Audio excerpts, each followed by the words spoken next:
के बाद बाढ़ जैसे हालात बन गए। नदियों के तेवर बदले हुए हैं तो वहीं इसका असर दूसरे राज्यों पर भी पड़ा है। बिहार में गंगा नदी उफनाई है। भागलपुर के लोग तो गंगा के रौद्र रूप को देखकर खौफ में हैं। नवगछिया इलाके में बांध पर खतरा मंडरा रहा है तो वहीं झारखंड के साहिबगंज में गंगा का पानी शहर के अंदर घुस गया। एक बड़ी आबादी पानी में घिरी है।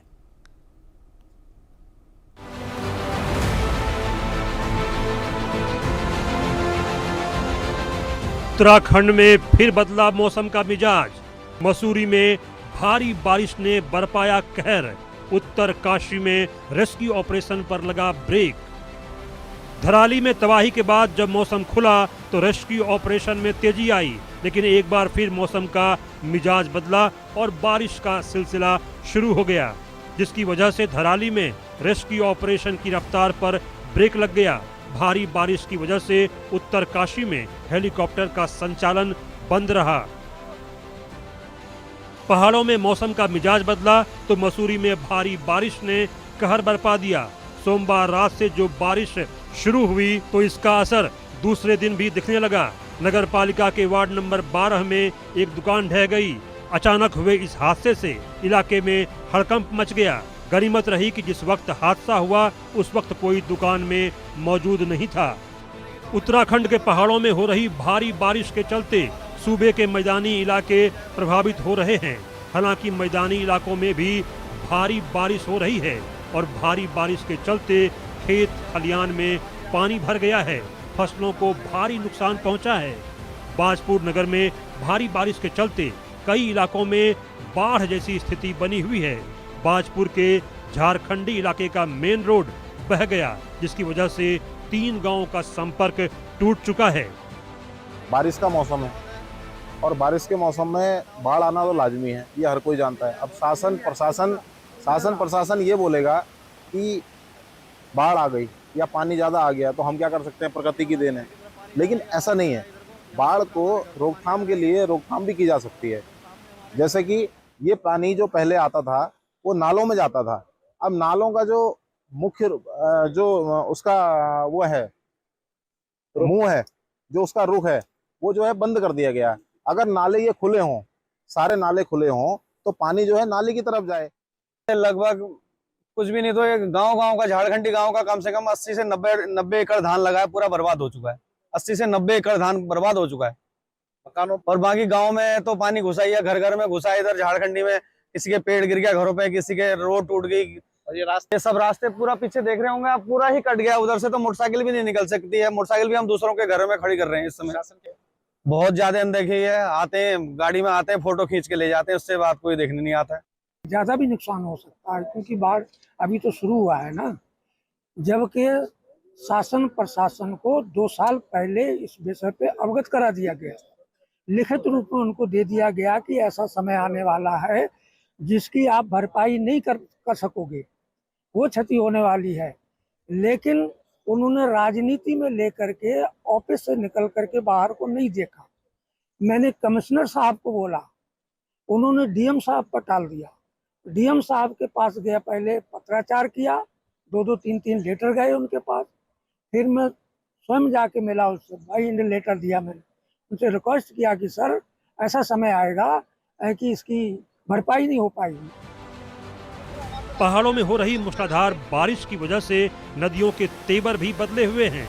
रायवाला में सोंग नदी उफान पर है, जिसके चलते वीरभद्र ऋषिकेश विद्युत स्टेशन से रायवाला सब स्टेशन को आने वाली 33 केवी की लाइन क्षतिग्रस्त हो गई और इस वजह से इलाके में बिजली की सप्लाई ठप हो गई है। पहाड़ों में जोरदार बारिश की वजह से कई इलाकों में हालात खराब हैं। मौसम विभाग ने रेड अलर्ट जारी कर रखा है। Bureau report, India news.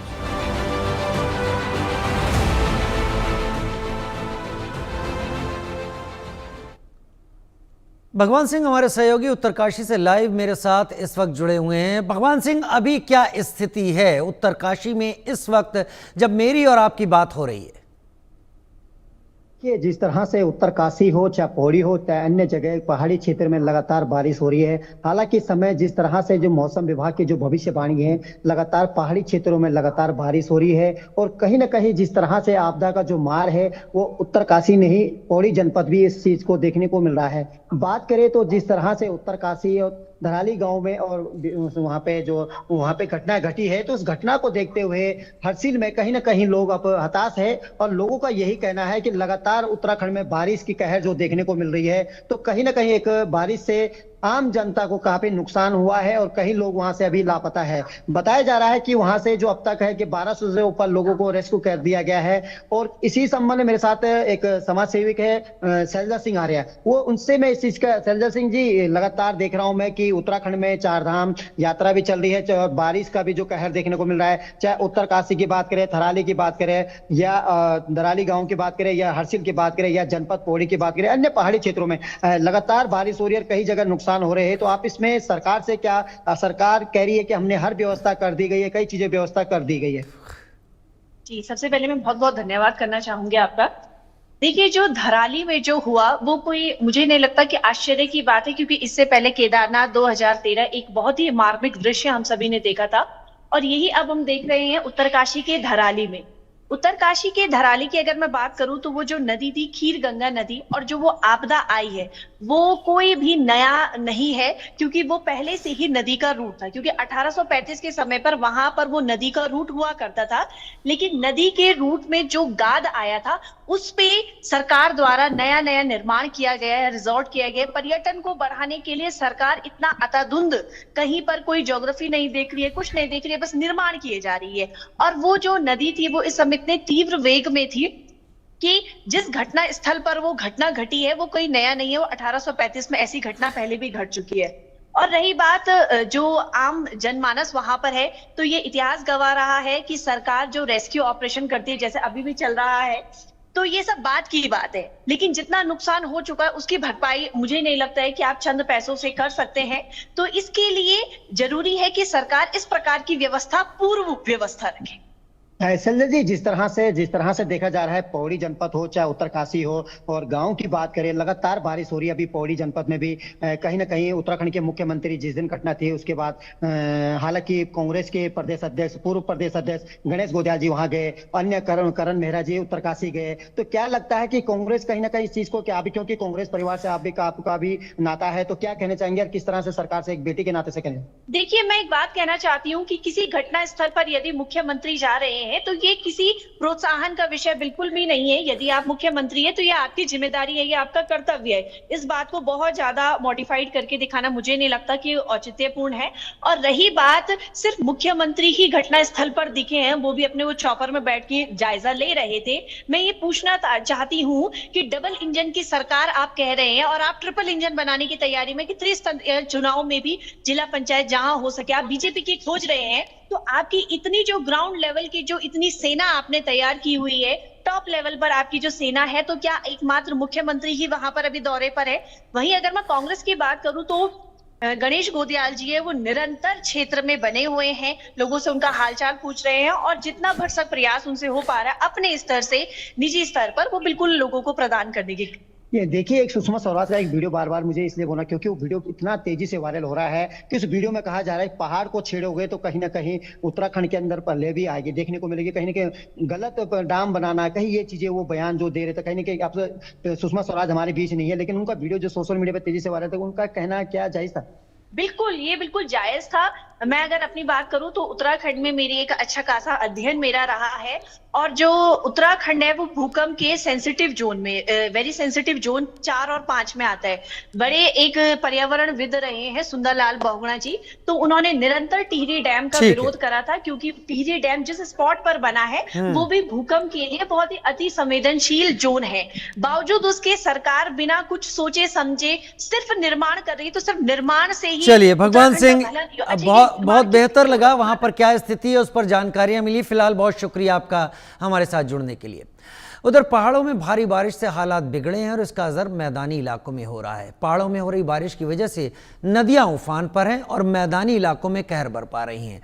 Bihar के भागलपुर में गंगा का कहर टूटा तो वहीं साहिबगंज में गंगा का रौद्र रूप देखने को मिल रहा है। कई इलाके गंगा के पानी में डूबे हुए हैं। ये गंगा का रौद्र रूप है जिसे देखकर भागलपुर के लोग सहमे हुए हैं। नवगछिया के इस्माइलपुर बांध पर तो संकट मंडरा रहा है, क्योंकि गंगा के कटाव में कब ये बांध ध्वस्त हो जाए कोई नहीं जानता। हालात इतने गंभीर हैं कि दर्जनों घर तो पहले ही गंगा में समा चुके हैं और सैकड़ों घरों के वजूद पर संकट मंडरा रहा है। हालात को देखते हुए लोग पलायन के लिए मजबूर हो गए हैं। घरों से सामान निकाल रहे हैं, जो बच जाए उसे बचा लिया जाए, बाकी तो सब गंगा मैया के लिए है ही। इस हालात के लिए लोग सरकार को कोस रहे हैं। स्थानीय दावा कर रहे हैं कि बांध के निर्माण में भारी धांधली हुई है, जिसका नतीजा है कि बांध ध्वस्त होने की कगार पर खड़ा है। भागलपुर का नवगछिया ही नहीं बल्कि शहरी इलाका भी गंगा के पानी से घिरा है। तिलका मांझी यूनिवर्सिटी तो टापू बन गया है, क्योंकि गंगा का पानी चारों ओर फैला हुआ है। हालात को देखते हुए कॉलेज में पढ़ाई लिखाई का काम बंद कर दिया गया है और जो लोग कॉलेज आ जा रहे हैं वो नाव का सहारा ले रहे हैं। बिना नाव के कोई काम इस इलाके में पूरा नहीं हो सकता। ऊपर से राष्ट्रपति का तिलका मांझी यूनिवर्सिटी का दौरा है। इसे लेकर यूनिवर्सिटी प्रशासन को अलग ही टेंशन है कि पानी के बीच कार्यक्रम को कैसे संचालित किया जाएगा। तिलका मांझी भागलपुर यूनिवर्सिटी भागलपुर का जो है सबसे बड़ा यूनिवर्सिटी है और पटना यूनिवर्सिटी के बाद तिलका मांझी भागलपुर यूनिवर्सिटी दूसरे नंबर का विश्वविद्यालय है, जहां पर हर एक वर्ष की भांति जहां पर सरकार जो है कुंभकर्ण की निद्रा में सोई रहती है। उन्हें कोई मतलब नहीं होता है कि बच्चे का जो भविष्य होगा वो क्या होगा। अगर इस तरीके से यूनिवर्सिटी में अगर 1 महीने बाढ़ का पानी रह गया तो बच्चे जो है अपना मार्कशीट से लेने से तक जो है वो अपने कार्यालय तक नहीं जा पाएंगे। गंगा का कहर सिर्फ भागलपुर में ही नहीं टूटा है, बल्कि झारखंड के साहिबगंज में भी गंगा का रौद्र रूप देखने को मिल रहा है। लगातार बारिश और गंगा के बढ़ते जलस्तर की वजह से दियारा का इलाका पूरी तरह से डूब गया है। और सिर्फ दियारा ही क्यों, शहर के 28 वार्डों में से 11 वार्डों पर गंगा ने कब्जा कर रखा है। करीब 1600 से ज्यादा घरों में पानी भरा है और 8000 लोग इससे प्रभावित हैं। हालात को देखते हुए कई परिवारों को सुरक्षित स्थानों पर पहुंचाया गया है। बाढ़ से साहिबगंज के हालात भयावह हैं। स्कूलों को बंद कर दिया गया है और प्रभावित लोगों के बीच सूखा राशन बांटा जा रहा है।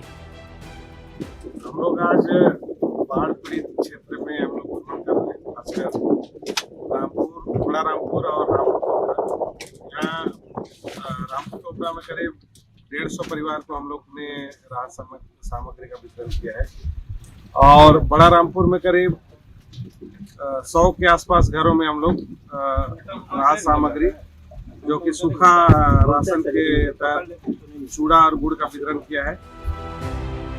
भारी बारिश की वजह से गंगा उफनाई हुई है और उफनाई गंगा बिहार से लेकर झारखंड तक कहर बरपा रही है। Bureau report, India news. Manish Mehta मेरे साथ इस वक्त जुड़ गए हैं। मनीष, झारखंड में क्या स्थिति है इस वक्त? गंगा का रौद्र रूप तो दिख रहा है हर कहीं। बिल्कुल राजीव, और क्योंकि दोनों ही जिलों की अगर हम बात करें, चाहे झारखंड के साहिबगंज की या बिहार के भागलपुर की, दोनों ही की सीमाएं एक दूसरे से जुड़ी हुई है। अगर संयुक्त बिहार की बात करें तो दोनों ही एक सटे हुए जिले थे और आज भी अगर कहा जाए तो दोनों ही जिलों में एक तरह से माटी बेटी का संबंध है और लोग वहां पर शादियां करते हैं, एक दूसरे से वेल कनेक्टेड है। तो फिलहाल झारखंड की अगर हम बात करें तो झारखंड में स्थिति काफी साहिबगंज जिले की राजीव बहुत ही ज्यादा भयावह नजर आ रही है। हमने वो ड्रोन तस्वीरें भी दिखाई दर्शकों को कि कैसे वहां पर जो 11 इलाका है, नहीं जो शहर का भी एक बड़ा इलाका है, उसमें से 28 में से 11 वार्ड वो पूरी तरह से पानी में डूब चुके हैं। गंगा का पानी शहरी इलाकों तक में आ चुका है और आलम यह है कि स्कूल से लेकर के कॉलेज तक को बंद कर दिए गए। सबसे इंपॉर्टेंट बात यह है कि इस इलाके में बड़े पैमाने पर लोग खेती के साथ साथ जो है राजीव पशुधन भी रखते हैं और यही वजह है कि न सिर्फ आम लोगों को राहत पहुंचाई जा रही है जिला प्रशासन के तरफ से, बल्कि जो पशु है उनके लिए भी एक तरह से शेल्टर होम बनाए जा रहे हैं जहां पर पशुओं को रखा जा सके और उनके लिए वहां पर उचित और बेहतर चारा की भी व्यवस्था की जा रही है। तो फिलहाल अगर साहिबगंज की बात करें तो स्थिति काफी दयनीय है। पानी का जो जल स्तर है लगातार उसमें इजाफा हो रहा है। जिला प्रशासन जो है बार बार इस पर चिंता जाहिर कर रही है। साथ ही साथ एक स्पेशल टीम बनाई गई है जो लगातार मॉनिटर कर रही है कि गंगा के जलस्तर में कितना इजाफा हो रहा है और जो निचले इलाके हैं वहां से लोगों को शिफ्ट भी किया जा रहा है। तो फिलहाल अगर यहाँ पर कहा जाए तो एक तरफ जिला प्रशासन मॉनिटरिंग भी कर रही है, दूसरी तरफ लोगों को राहत पहुंचा रही है, तीसरी तरफ जो पशुधन है उनको ज्यादा नुकसान ना हो इसलिए उनको भी शिफ्ट करने की तैयारी है, और चौथा जो सबसे मेजर है और इम्पोर्टेंट है कि लोगों को जागरूक किया जा रहा है कि अगर समय रहते आप वहां से शिफ्ट हो और जो निचले और प्रभावित इलाके जहां सबसे ज्यादा खतरा है वहां पर से लोगों को शिफ्ट भी किया जा रहा है। तो फिलहाल अगर झारखंड के साहेबगंज की बात करें जो एकमात्र जिला है जहां से गंगा होकर के गुजरती है, तो वहां पर स्थिति काफी दयनीय है और लगातार राज्य स्तर पर भी जो रांची में अगर हम कहें आपदा प्रबंधन विभाग है वहां से भी इसकी लगातार मॉनिटरिंग की जा रही है साहेबगंज के सिचुएशन को लेकर। राजीव, वाकई साहेबगंज की सिचुएशन को लेकर मॉनिटरिंग की जा रही है। प्रशासन और सरकार क्या कह रहे हैं, साहेबगंज में किस तरीके का राहत का काम चलाए जाने की तैयारी है, क्योंकि अभी मॉनसून की बारिश खत्म नहीं हुई है। बिल्कुल राजीव, आपने बिल्कुल वाजिब सवाल किया है और यही चिंता जिला प्रशासन को भी है, आम लोगों को भी है कि अभी मानसून जो है अभी वो सब हम कह सकते हैं कि चरम पर है। और जिस तरह से अलर्ट जारी किया गया है मौसम विभाग की तरफ से कि 13 तारीख से झारखंड के अलग अलग हिस्सों में फिर से बारिश देखने को मिलेगी, येलो अलर्ट भी जारी किए गए कई जिलों को लेकर के। यही वजह है कि लोगों के अंदर एक डर भी है, खासकर साहेबगंज डिस्ट्रिक्ट में, कि अगर पानी का जलस्तर और अगर इजाफा होता है, जैसे जिला प्रशासन के पदाधिकारी भी कह रहे हैं कि हम लगातार सिचुएशन को मॉनिटर कर रहे हैं, और क्योंकि पानी का जलस्तर में लगातार जो है गंगा के जलस्तर में लगातार इजाफा हो रहा है, ऐसे सिचुएशन में जो दियारा इलाका जो है पूरी तरह से जो डूब चुका है, इसके अलावा और भी जो प्रभावित इलाके हैं जहां पर पानी का जलस्तर गंगा का जलस्तर बढ़ने से खतरा हो सकता है, तो वैसे सिचुएशन में लोगों को पहले से ही शिफ्ट किया जा रहा है ताकि किसी तरह की बड़ी कोई जनहानि ना हो जाए। लेकिन यहाँ पर जो सबसे इंपॉर्टेंट ये है कि पिछले कुछ दिनों से लगातार वहां पर एक तरह से राहत जो है लोगों तक पहुंचाया जा रहा है, क्योंकि राशन की भी संकट हो रही है, लोगों को, लोग फंस चुके हैं क्योंकि चारों तरफ जैसा आप तस्वीरों में भी देख सकते हैं राजीव कि पानी का जो है लेवल है वो काफी बढ़ चुका है, गांव के गांव डूब चुके हैं, बड़े पैमाने पर लोग प्रभावित हुए हैं। तो यहाँ पर जिला प्रशासन की कोशिश ये, राज्य सरकार की कोशिश ये कि लोगों को फौरी तौर पर राहत दी जाए, उनको प्रॉपर दवाइयां पहुंचाई जा रही है, उनको प्रॉपर राशन दिया जा रहा है, साथ ही साथ जो उनके पशुधन है उनके लिए चारा की व्यवस्था की जा रही है, शेल्टर होम बनाए जा रहे हैं। तो यहाँ पर कोशिश की जा रही है, लेकिन सबसे इंपॉर्टेंट यह है कि जो लोग हैं बड़े पैमाने पर वो अपने घरों को छोड़कर नहीं जाना चाहते हैं। और यहाँ पर जिला प्रशासन के लिए चैलेंज ये है कि अगर पानी का गंगा का जलस्तर में और इजाफा होता है तो ऐसी सिचुएशन में एक बड़ा खतरा हो सकता है। यही वजह है कि लोगों को जागरूक भी किया जा रहा है कि समय रहते आप शिफ्ट करें कुछ जगहों से। जी, और लोगों को शिफ्ट करने में अगर क्या ये आदेश ही दिया जा रहा है या मौके पर फोर्सेस भी पहुंची, क्योंकि कई जगह झारखंड में जो गांव हैं जिनके आसपास से गंगा का ये रौद्र रूप है वो टापू बन जाते हैं और उनके पास फिर कुछ चारा नहीं रहता, वो फंसे रह जाते हैं। बिल्कुल राजीव, देखिए यहाँ पर क्योंकि सबसे इंपॉर्टेंट है कि फोर्सफुली तो शिफ्ट नहीं किया जा रहा है, लेकिन इतना जरूर है कि जो प्रभावित लोग हैं माफ कीजिएगा, जो प्रभावित लोग हैं उन्हें बकायदा उन तक राहत पहुंचाने की कोशिश की जा रही है, उन्हें अवेयर किया जा रहा है, लगातार मॉनिटर किया जा रहा है गंगा के जल स्तर पर। साथ ही साथ लोगों को जागरूक भी किया जा रहा है कि आप समय रहते यहां से शिफ्ट करें, क्योंकि अगर जल स्तर में और ज्यादा इजाफा होता है, जैसे कि वहां पर जो प्रशासनिक पदाधिकारी वो भी कह रहे थे कि जो पानी का जो जलस्तर है, गंगा का जलस्तर वो डेंजर जोन में जा रहा है, तो ऐसे सिचुएशन में इसका जो प्रभाव है वो काफी ज्यादा हो सकता है और इससे काफी ज्यादा नुकसान हो सकता है। यही वजह है कि इन तमाम सिचुएशंस को देखते हुए पहले से ही एक तरह से एहतियात के तौर पर तमाम स्टेप्स उठाए जा रहे हैं। जो एक गाइडलाइंस है आपदा प्रबंधन विभाग के तरफ से, केंद्र और राज्य सरकार के तरफ से, उन तमाम चीजों को एहतियात करके लाइन से उनका फॉलो किया जा रहा है, लोगों को अवेयर किया जा रहा है। और सबसे इंपॉर्टेंट बात यह है कि किसी भी तरह की कोई बड़ी नुकसान ना हो, कोई बड़ी क्षति ना हो, इसके लिए वहां पर 24 घंटे मॉनिटरिंग की जा रही है गंगा के वाटर लेवल पर कि कैसे समय रहते अगर कोई बड़ा खतरा आता है तो ऐसी सिचुएशन में कैसे लोगों को बचाया जा सके। साथ ही साथ एक और इंपॉर्टेंट बात यह है क्योंकि गांव के सदियारा के साथ साथ राजीव शहरी इलाके में तकरीबन 11 वार्ड में पानी घुस चुका है, क्योंकि साहेबगंज हम लगातार कवरेज के लिए जाते रहे, जो शहरी इलाका, जो शहर में लोग रहते हैं, उनके घरों तक गंगा का पानी पहुंच चुका है। ऐसे सिचुएशन में कई तरह के जो बीमारियों का भी खतरा बढ़ चुका है और यही वजह है कि स्वास्थ्य विभाग भी अलर्ट पर है कि अगर बारिश से अगर नुकसान ना हो, वाकई फ्लड से नुकसान कम हो, पता चला बीमारियों की वजह से लोग बड़े पैमाने वाकई पर बीमार हो गए। कई चुनौतियां हैं। मानसून इसी के साथ कहते हैं कई चुनौतियां लेकर आता है। मनीष, मेरे साथ जुड़ने के लिए बहुत धन्यवाद आपका इस जानकारी के साथ। उधर भारी बारिश से पहाड़ों में हालात बिगड़े हुए हैं तो उत्तर प्रदेश में कमोबेश वही हालात हैं। शामली में सुबह से हो रही जोरदार बारिश ने कहर बरपा रखा है। भारी बारिश की वजह से शामली के 24 से ज्यादा मोहल्लों में पानी भर गया है। करीब 500 घरों में 3 से 4 फीट का पानी है। स्कूल जा रहे बच्चे वैन में ही फंस गए क्योंकि पानी भर जाने की वजह से वैन फंस गई। घर तो घर, बाजार में भी बारिश का पानी है। नेहरू मार्केट, कैराना रोड जैसे बड़े बाजार पानी में है। भारी बारिश ने शामली को पानी पानी कर दिया है। तस्वीरें आप इस वक्त टीवी स्क्रीन पर देख रहे हैं। लोग अपने घर से पानी उलीच रहे हैं। ये वैन है जो पानी में फंस गई है। बच्चे उम्मीद कर रहे हैं वैन स्टार्ट होगी और आगे बढ़ेगी, लेकिन ये वैन इस स्थिति में है कि बच्चों को यहाँ से गोद में ले जाकर ही निकालना पड़ा होगा क्योंकि हालात ख़राब हैं। घर के अंदर पानी आप देख पा रहे हैं, बाथरूम में पानी चला गया है, कमरों में पानी चला गया है, सामान रखा हुआ है वो पानी में डूबा है। बड़ी तबाही, बड़ी बर्बादी। ये तस्वीरें आपके टीवी स्क्रीन पर।